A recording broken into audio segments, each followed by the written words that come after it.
Howdy there, folks. In today's video, I'm making some butter chicken. So first, got a starter marinade for the chicken. I got 5 pounds of skinless bone-in chicken thighs. Just added 2 to 3 tablespoons probably of a neutral oil using avocado. And then I got a full cup of non-fat Greek yogurt, plain. Of course, don't use a flavored one. That would be pretty nasty. But I'd recommend using a full fat yogurt because it tastes a lot better. Then I got some lemon juice, a couple tablespoons, paprika, cayenne, garam masala, onion powder, cardamom, fenugreek. I would prefer using the leaves if you can find it. Then I got like a curry powder mix, black pepper, salt, ginger paste, and a couple cloves, big cloves of garlic. And then we're going to mix this up and marinate it, preferably overnight, but if it's only a couple hours, that's fine too. But of course, the longer you marinate it, the better it's going to be. And I would say go pretty generous if you're cooking a big batch like me. 5 pounds of meat. I wouldn't worry too much about over seasoning it. Be very generous. You want this to be very flavorful. But yeah, that's the marinade. Now, we're gonna make our own naan, because in my opinion, can't eat butter chicken without naan.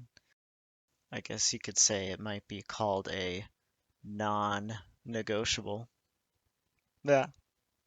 Okay, anyways, I will leave a recipe down below in the description for naan.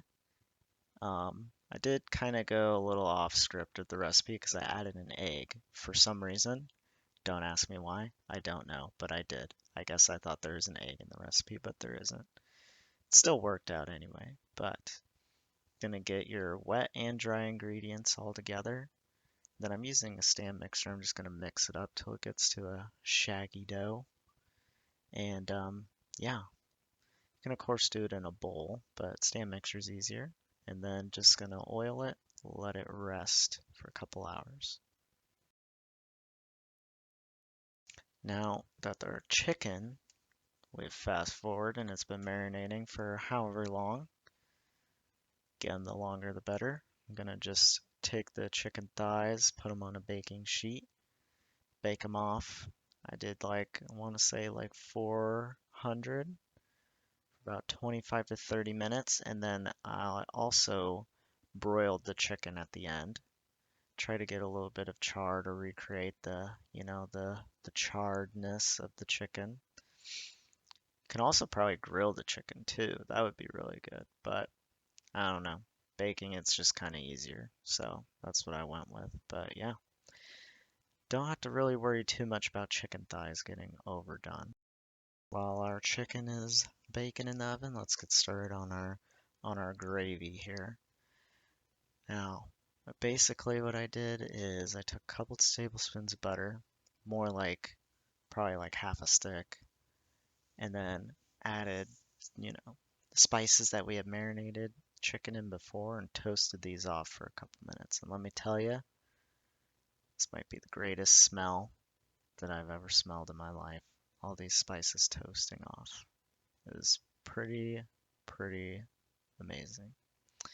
But anyway, gonna add in some tomato paste. I added 1 8-ounce can. And then I added, I think, 3 16-ounce cans of tomatoes. I had like a can of tomato sauce and then a bunch of crushed tomatoes. But yeah, this is our gravy here. And can always just taste and adjust for seasoning. But I think I actually kind of nailed it first time, not to brag, but yeah. And then this will be really thick because of the tomato paste, but we will be thinning out our sauce, so don't worry. Next, I'm going to add in a big handful of cashews. Make sure that the cashews you use are also unroasted and plain, so no salt on them. Don't need to add a lot, but yeah, just mix that in. And then after adding the cashews, I took one of the cans Just filled it up with water and then poured that in just to thin out the sauce a bit. Then I added a little bit more. You kind of want to get it to the consistency that you'd like. Oh yeah, are you ready for the chicken reveal? Look at that. Came out very nice. Want to get some nice char on there like that. Then let the chicken rest. Then now I'm gonna blend up the sauce with an immersion blender. Want to get it smooth because it's got those cashews in it. Now, if you want to go the extra mile, you can always sift this through like a metal sieve to get the sauce ultra smooth, but this is fine for me. But yeah, just want to make sure you blend up those cashews.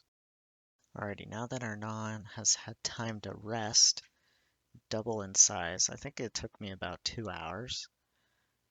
Gotta slap the dough first, but the naan recipe that I'll link in the description should yield you around 6 pieces of naan, but of course it kind of depends on how big or small you would like them. So what I'm just doing, just get a nicely clean, make sure you clean the surface that you're gonna roll out your naan on, unless you want dirty naan, I guess, but just gonna roll it out on a very nicely floured surface so it doesn't stick, and you kind of want to get it thin. And the shape, it doesn't have to be perfect. That's the nice thing about naan. And then over on the stove top, I have just a non-stick pan.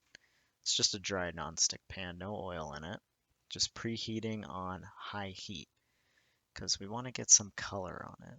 We want to get little dark char marks. Maybe not char, is what I'm saying. But typically in like in an Indian restaurant stuff, they got like those really hot clay ovens. Of course, I don't have one at home. Maybe you do. More power to you. But just doing it in a high heat in a non-stick pan shouldn't take you very long.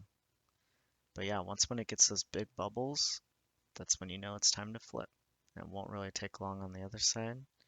See, I got the other plate going.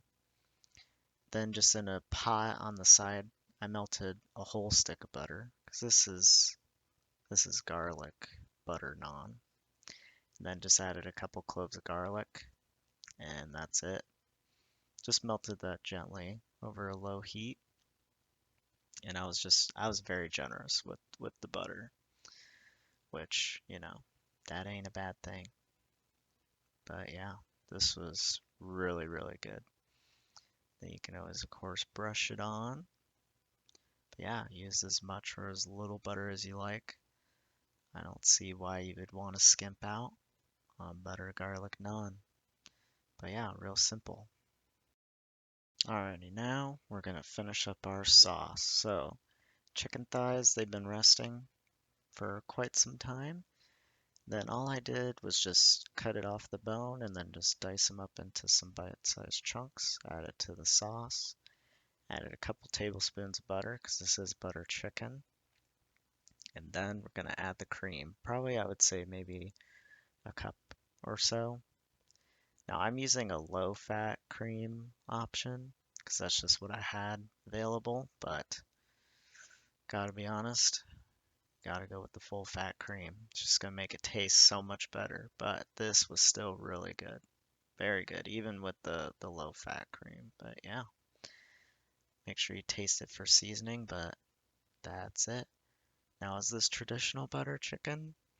I'm honestly not really sure, but it is very good.